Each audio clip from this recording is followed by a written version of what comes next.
The Middle East now.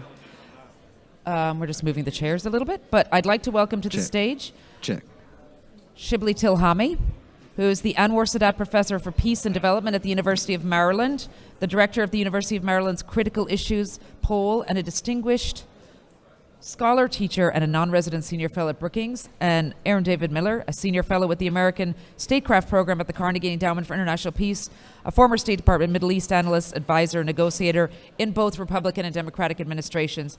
And their wonderful moderator today is our great friend of our program, Mary Louise Kelly, who, as you know, is the host of All Things Considered. Please join me in welcoming them to the stage. Thank you.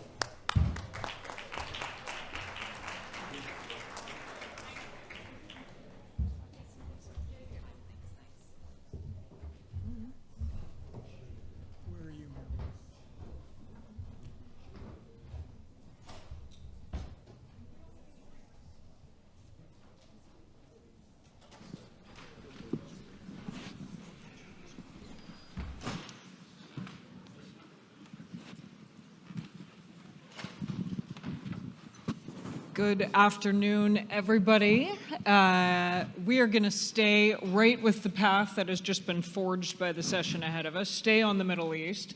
I'm going to welcome again Shibley Telhami of the University of Maryland and Aaron David Miller of the Carnegie Endowment for International Peace. Great to see you both in person. Great to be here with you, Mary Louise, and with you, Shibley. Thank you. Pleasure. Thank you. We have a million questions that we could get to. Of them, I want to prioritize three in the half hour that we have together, and they are where we are in the arc of this war in Gaza, U.S. policy and relations with Israel and the region, and then the day after. And we just heard a little bit of thinking on that from the Egyptian foreign minister. I want to get where you both are on what happens to Gaza when this war, as it will one day, ends. So let me start there. Shibley, kick us off. On the arc, we had the immediate Israeli response on October 7th. We had Israeli airstrikes. We had Israeli ground forces going in. Then we had a pause, which, as we know, was extended more than once. And then on December 1st, that collapsed. The truce collapsed, and now we're back to all-out war. How are you thinking about, what are you watching for in this, I guess you could call it, third phase? Well, first of all, thanks for hosting me. It's a pleasure to be back. I start with the human condition. I don't think we should ever forget that. This is not just a strategic game. It involves people. It involves lives. And if I look at it, we're now 2 months into this war. And on the Israeli side, we had over 1,200 dead. That doesn't include the soldiers who've been killed since in action. Most of them civilians. We have hostages that were taken. We have people who've been displaced. And lives have been disrupted, an economy that's been devastated and continues to be devastated. And then on the Palestinian side, you have a horrific situation where you've got over 15,000 dead, mostly civilians, over 5,000, 6,000, 7,000 children. Most of the casualties were civilian and women. We have the New York Times today, through satellite analysis, 50% of all buildings in North Gaza destroyed or damaged. You have 80% of the people displaced. That's getting close to 2 million people displaced. You have lives devastated. You have people lacking food, water. This is for 2 months, and when you look at that, human condition, which should be unacceptable to all of us, and you look at the strategic picture and you say, well, nothing has been resolved after 2 months. You're bringing to mind a comment that Richard Haass, who many in this room may know, the President Emeritus of the Council on Foreign Relations, a comment he has quoted that when it comes to the Middle East, things have a way of getting worse before they get even worse. It sounds like that's what you're describing. And that's why I call for a ceasefire. Yeah. Where are you on this? Where are we in the arc? I guess having watched and been involved in the Israeli-Palestinian conflict for decades, I think it's fair to say that this is by far the most pernicious, volatile, devastating phase of their conflict, largely because, unlike previous traumas, certainly with respect to the Israelis in military confrontations, this is focused on civilians. The savagery and brutality, the indiscriminate nature of the killing, the sexual depravity and degradation, and then Israel's efforts to eradicate Hamas in a densely populated Arab Palestinian area, leading to the deaths of thousands of innocent civilians. And I think Shibley's right. I mean, Secretary Blinken said it better than I could.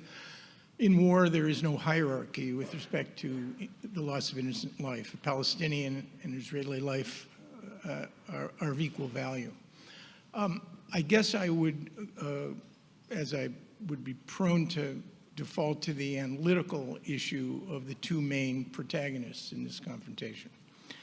And I think right now, 2 months in, with a level of destruction and trauma unprecedented in the history of the conflict, right now I would argue that there is really no way out. The Israelis are committed to 3 objectives: eradicating Hamas's military capacity, both above and below ground, killing its senior leaders, and ending Hamas's sovereignty in Gaza, which I think is an important point with regard to the day after. Hamas, on the other hand, and we don't know what the motivations were for the attack.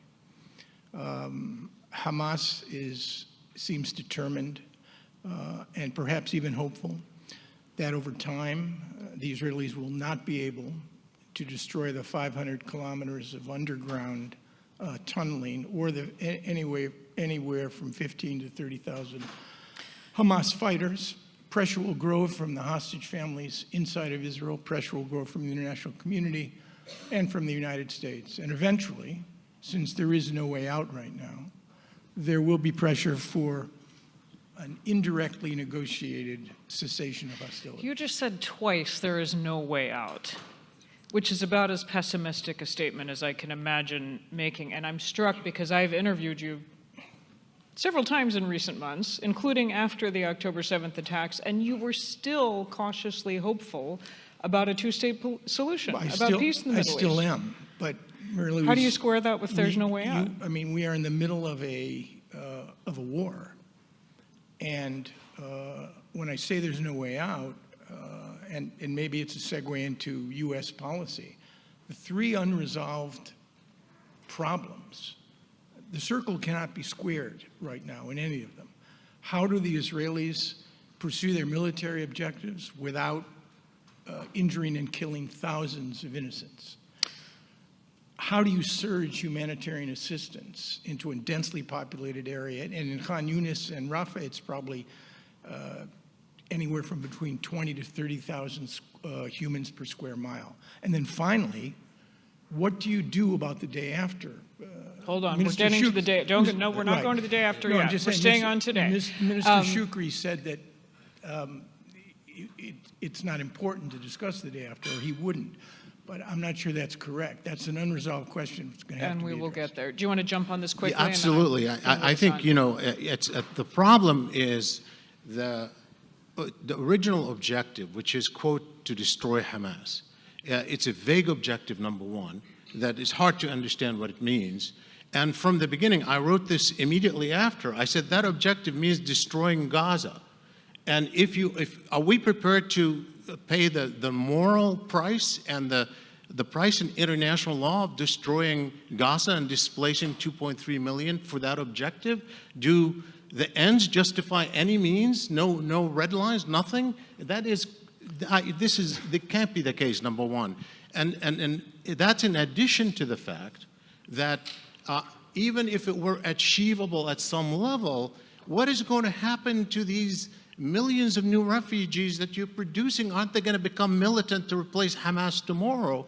Not to mention the escalation and the blowback that's going to come from the region. And I say, you know, okay, the Israelis, look, when Hamas attacked in a horrific fashion on October 7, it was understandable that their hearts are going to harden. They're going to lash out. There will be a sense of vengeance.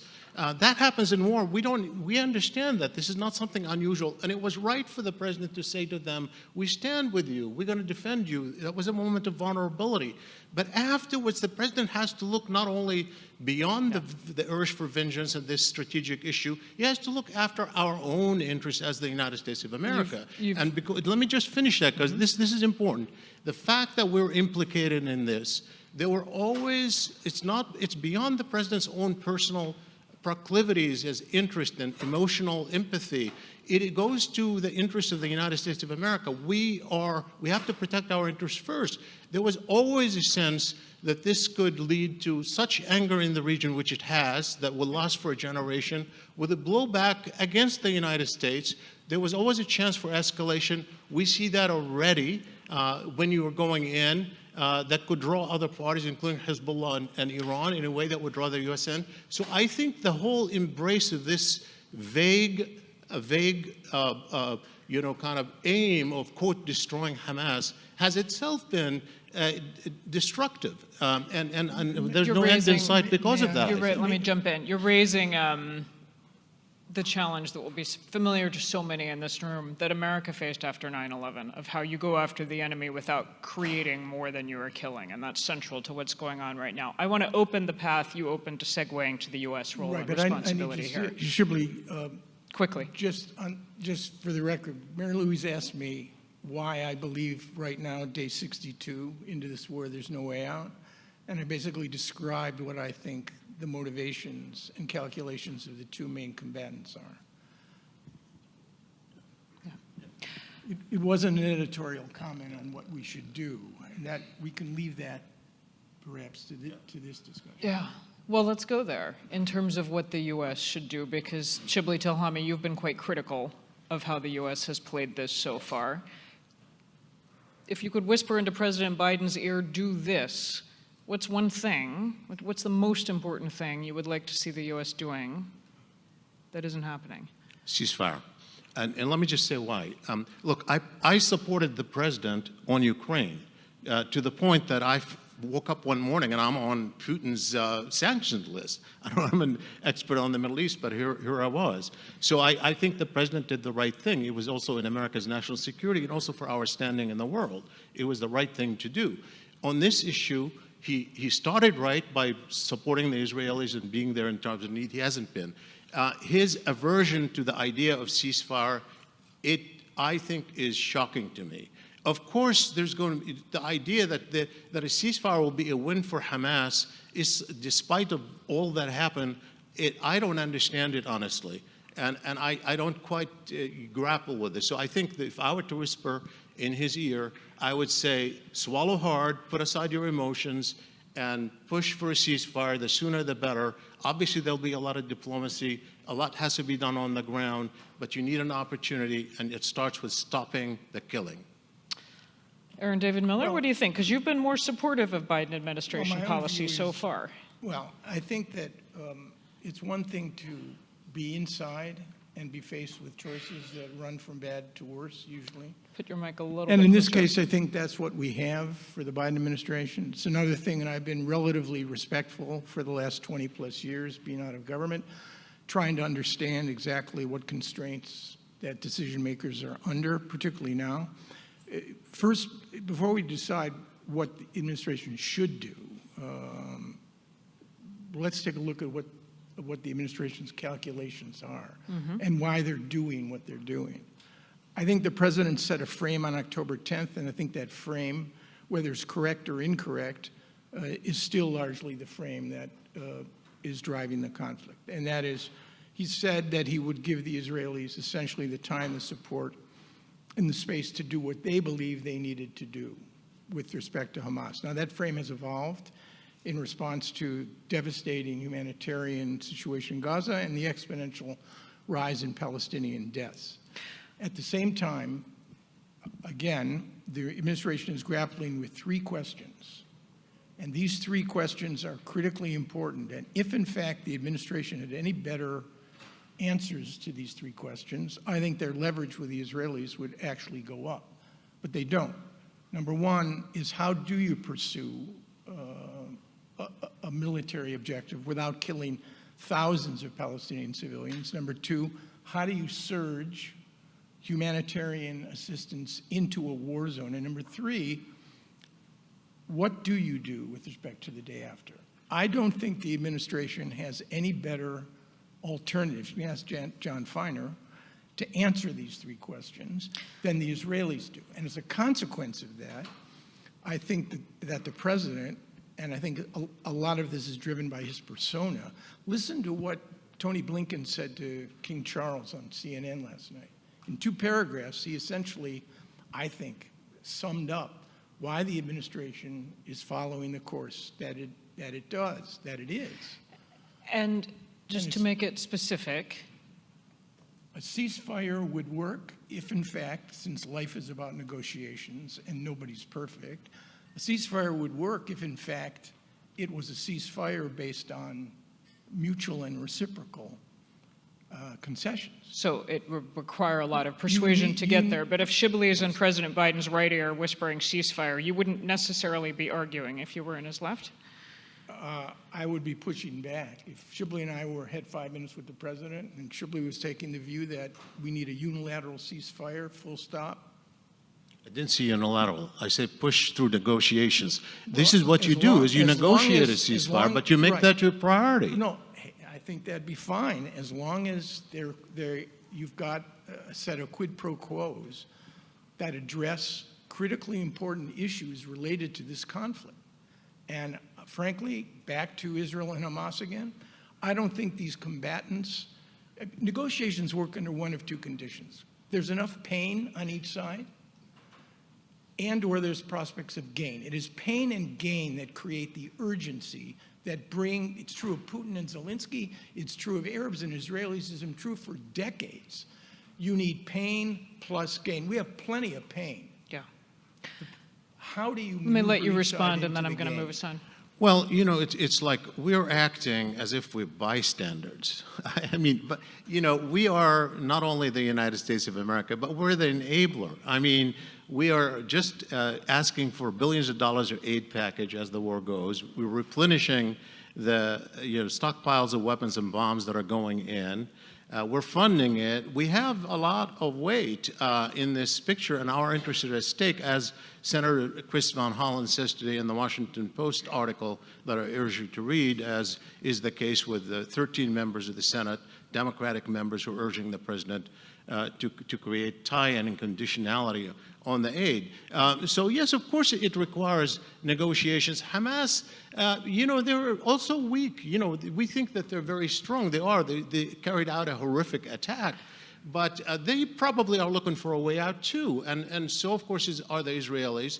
When you make that as a strategic objective, of course, you're going to find a lot of interlocutors, not just the Egyptians and the Qataris, but others in the international community who are going to join you to try to get there. And you try it. Now, obviously, it could fail, but that should be the aim. The aim should not be, let's stay the course on bombing until, quote, Hamas is destroyed, which we don't know what it means. And we know that there'll be thousands of more people killed in the process, mostly innocents. That's just not a good path. You're touching on something that really struck me. I took, all things considered, we were in the region, we were just 3 weeks ago, and we anchored from Tel Aviv and then Jerusalem, the West Bank, and then Amman.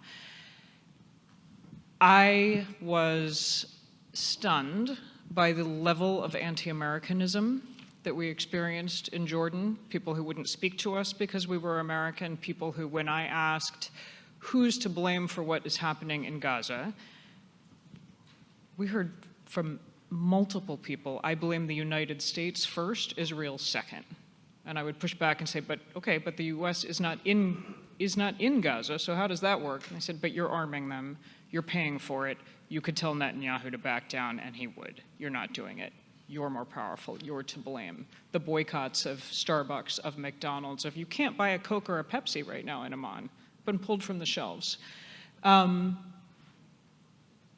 it surprise either of you, as long time watchers of the region, the degree to which the U.S. is seen as culpable and as the only one who can fix this?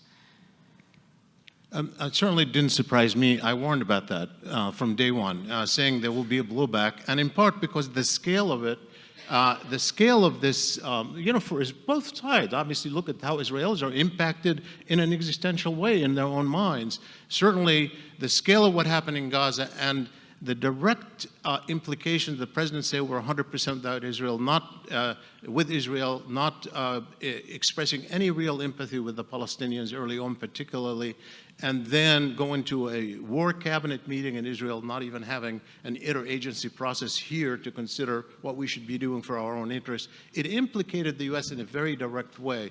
And I think the fact that what you witnessed, in my opinion, is not a temporary episode that's related to this war, and then when it ends, it's over. I think it's an imprint on the consciousness of an entire generation. I have worried about blowback from the beginning, and I think that is what we face at the moment. I mean, Shibley may be right. A lot's going to depend. A lot's going to depend on how the administration behaves in the proverbial day, weeks, and months after. American influence, American credibility has gone up and down in decades. I've seen it at an all-time low in the Middle East. I've watched it between 1989 and 1992 during the first Bush administration, James Baker. It goes way up. Clinton administration's efforts both at Camp David. I mean, one of the chapters in my book was called Bill Clinton and the Arabs and the Israelis He Loved Too Much. I mean, Mohammed Dahlan at the Y River Summit walking up to me and saying, why can't he be our president? And the same with Israelis. So American credibility, American prestige has a lot to do with what America does. And in the wake of Afghanistan, I was told we would never lead again. In the wake of Vietnam, I was told we would never lead again. And Shibley may be right, and he's an astute and very careful observer of Arab public opinion. However, I do believe that there is still a moment, figuratively speaking, assuming that the administration is prepared to seize it, in which things can change. There's no inexorable or inevitable conclusions. To most, the arc of history bends in very strange and unpredictable ways. I made this point to you during one of our interviews. I was in Jerusalem October 6, 1973. I watched a society traumatized, the greatest intelligence failure in the history of the State of Israel. And yet within 6 years of that trauma, I watched Sadat, Begin, and Carter on the White House lawn. 20 years later, I sat on the White House lawn again, watching Arafat, Clinton, and Rabin sign the Oslo Accords. There was hope, and that turned to trauma. So what do I conclude? In the first instance, trauma turns to hope. In the second, hope turns to trauma. What it shows me is that there is no inexorability to this. That arc bends in strange and unpredictable ways, and the arc can be bent again. I would just conclude with one additional point. The solution to this problem, even though there are many people whom I respect fundamentally, who now argue that the two-state solution belongs in the dustbin of history, it has gone the way of the dodo.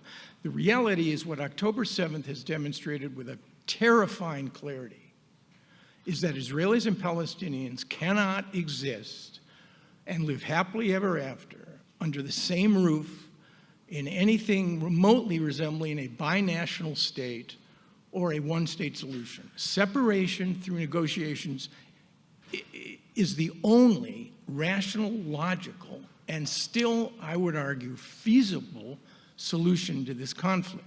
How to get there is the challenge as you see it. Traumatized two communities, leaderless, essentially, in the wake of this war. Leaderless is the problem. But, I've obviously, Aaron and I have agree on a lot, including on this issue. Although I have taken a position in the past year that it's already a one-state reality in Israel-Palestine. I edited a book on that, and I wrote an article in Foreign Affairs on the one-state reality. So do you think the two-state But here's what I want to say is that I think the problem has been that we've been using two states as a smokescreen to avoid dealing with the reality that is. There was no path to two states anywhere to be seen. That's why It doesn't mean it can't be revived miraculously, because I don't know what, we didn't, in our book, for example, in the article, we didn't say the solution is a one state. I just want to say that to the extent that there is an opportunity, and yes, I agree with Aaron, wars, particularly on this scale, create opportunities we didn't have before. So in theory, yes, there could be an opportunity. The question is, are we capable of capturing it? This is the thing. And one reason I would say why I'm not particularly optimistic is if I'm looking at the resume of this president in terms of, first of all, he lost the entire public opinion in Arab and Muslim countries and politics. There's no trust. There wasn't trust before. He gained the trust of Israelis, but he didn't have trust. So if you put a plan on the table the day after or now, people are going to see it as a smokescreen to divert attention, to buy their, nobody's going to buy it, nobody's going to believe it. So the only way you can do it is to think about what can be done today. People are not going to live on promises. No one is going to swallow promises, particularly from someone they don't trust. So you're going to have to think about, what can I do today that locks in 2 states? That's really the key. Are they capable of taking steps like, recognizing a Palestinian state, or saying, I will never defend settlements in the UN again? Are they prepared to take steps like that today that bring in enough trust for people to engage in what might be a path toward 2 states? Let me land us here. In the 2 minutes we have left, I realize this is not a small question, but I need a small answer from each of you. Back to the immediate war and conflict in Gaza. A year from now, who's going to be running it? Shibley. I don't know, and it's a distraction question because we don't know how this is going to end. Anybody who thinks how this is going to end, I don't think understands what's going on the ground.